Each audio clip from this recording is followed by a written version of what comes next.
G'day, Chris Walker here. Have you ever heard anybody say, I'm feeling out of control, or overwhelmed, or frustrated, or one of those words, or stressed? Well, I'd like to talk to you today about exactly how that happens. The opposite to happiness. You can see any tree in the world grows. When it doesn't grow, what happens? It dies.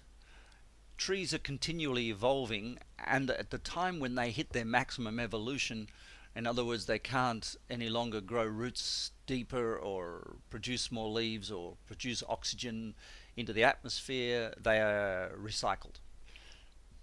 Humans, on the other hand, shrink. What happens to people so often is that the more experience in life they have, the more limited they become. They start becoming more discerning, as they might call it, or judgmental, or critical, or fearful, or guilty, even if there's a string of events that have taken place over 20 or 30 years that are starting to add up. So it's very easy for a person to think, although their position in the world, they might become the CEO of an organization, as an individual, as a consciousness, or as a person, they may actually be doing the complete opposite, shrinking. So as the ego expands, the human shrinks. Let's look at it. Trees grow. We've all seen the rings on a tree, and they're evidence that the tree is expanding. Humans, on the other hand, quite often shrink. Their heart gets smaller and smaller, and they start to saying, I can only love that person, or this is the love of my life, or I love this part of my work but I hate all the others. This is akin to going mountain climbing but going backwards. So one would think that the higher up the mountain you go, the more you'd love it, the more beautiful it will become. The higher up in life you go, the more magnificent human interaction would be, the more people you could care for, the more open-minded you become. But quite often it's not that way. The classical model of this in nature is to say that at the bottom of life we start off in a got-to, fairly small. We have a very small understanding of what's lovable. And as we go up in life and grow as a human being, we develop more capacity for love, more capacity for inspiration, so we can go more places and stay loving and stay inspired. But instead, what happens most often is that we start off as a child in a great space of love to. We develop some social conditioning, and then we develop some religious conditioning which makes us a yogi or a meditator that says war is bad and peace is good. Jesus is fantastic, but Buddha's an idiot. We start developing splintering, and gay is great, and not gay is not great, and the more of this that happens, the more mentally dysfunctional we become, until we become quite responsible. In other words, we've got big jobs, desperate people. So a person can walk around with a fairly senior corporate position but be highly childish, highly dysfunctional in their emotional awareness. And I think we need to be conscious and aware of this. You can see as you get to the top of the mountain, one should become more open-hearted, more relaxed, more balanced, more inspired.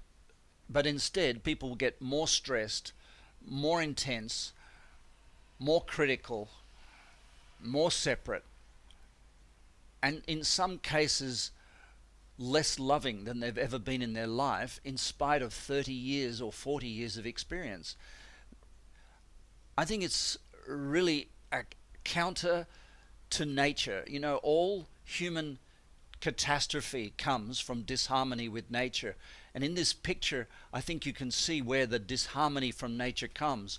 We try and expand the ego and shrink the human, instead of understanding that a really big human being has more love, more inspiration, more calm, more balance. So let's look at it in this other way. Real balance is acclimatization. Here's a little line on the page that shows us growing up So we're going from, let's say, organized to disorganized. We're getting more knowledge at university. We're experiencing things with friends at school.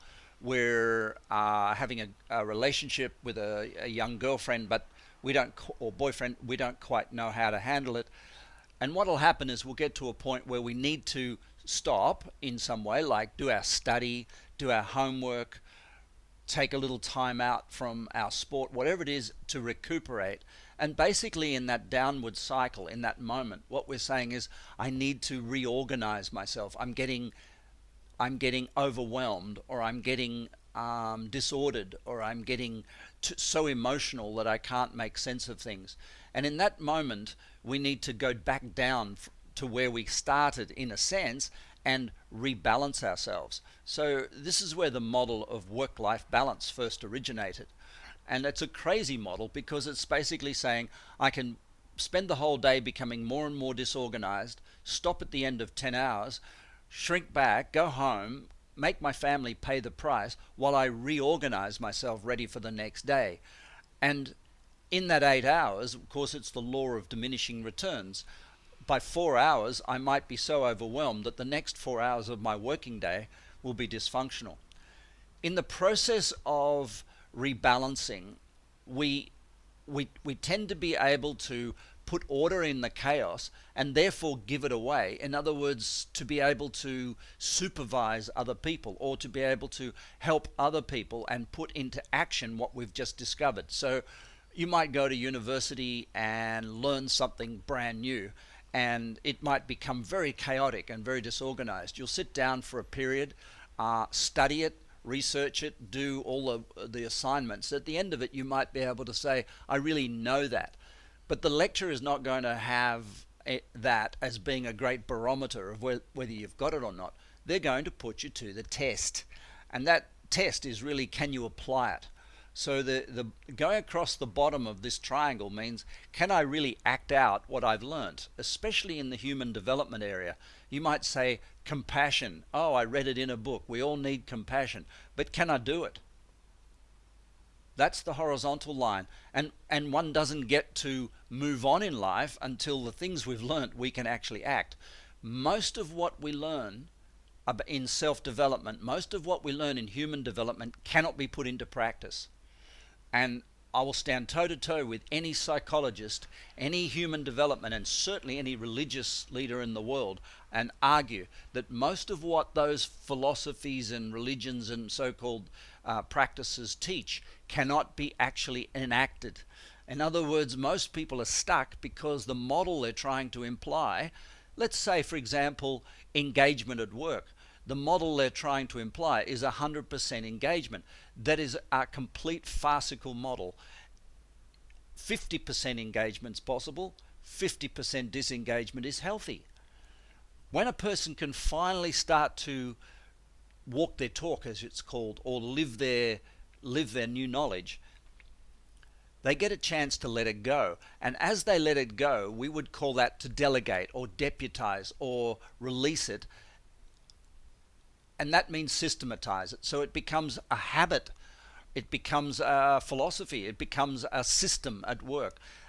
But we don't go back up to where we started. We go up to a higher place. And now we're ready for more chaos. Once we're in the new chaos, we can actually reorganize it, resupervise it, redeputize it, reorganize it, resupervise it, redeputize it. And this cycle goes on. And as it does, you can see my triangle expanding. I'm becoming a bigger and bigger leader. More and more people are being supervised. In other words, I'm engaging other people in either teaching or sharing or whatever it is. And I'm becoming a bigger human being. And that's the difference.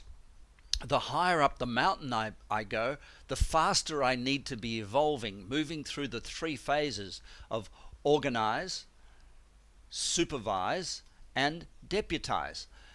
This is how a person grows. Now, what happens if we deputize, we grow to more chaos, but we don't organize it in time? The immediate thing that happens when a person gets new knowledge, moves to a higher position but doesn't organize it is those below them will lose trust. If I'm in the Himalayas taking a group up the mountain and I turn up in the morning and I've forgotten where my backpack is and I've forgotten to tie my shoes and I don't know where we're going and I haven't got my map in my hand and I haven't got my sun hat on and my sunglasses are missing and I'm standing there saying to everybody, follow me, what are the odds that the group are going to follow me with confidence? Zero. So the more disorganized a leader is, the less likely trust will exist between that leader and their team. At the same token, if a leader doesn't put themselves into a state of organized, supervised, deputized, that leader can never grow. So the eventual and inevitable thing in a team where a leader doesn't put themselves into new levels of chaos is that the team will grow to the level of the leader. And when a leader adds no value, in other words, they've stayed stuck for too long, the team overcomes them and stress occurs within the team, a stress dynamic. Organize, supervise, deputize. Just remember, I think the summary of this whole presentation is never stop growing. But when you hear yourself saying, I'm becoming disorganized, or there's a level of chaos here, it's time to stop, organize, make sure you can put it into action, which means share it, give it away, enable other people to have it. Then you release it into the form of a habit, a delegation, or a system to enable you to embrace more chaos and step up to the next level. That's how we lead a team. That's how we create and become a respected and trusted leader of a family.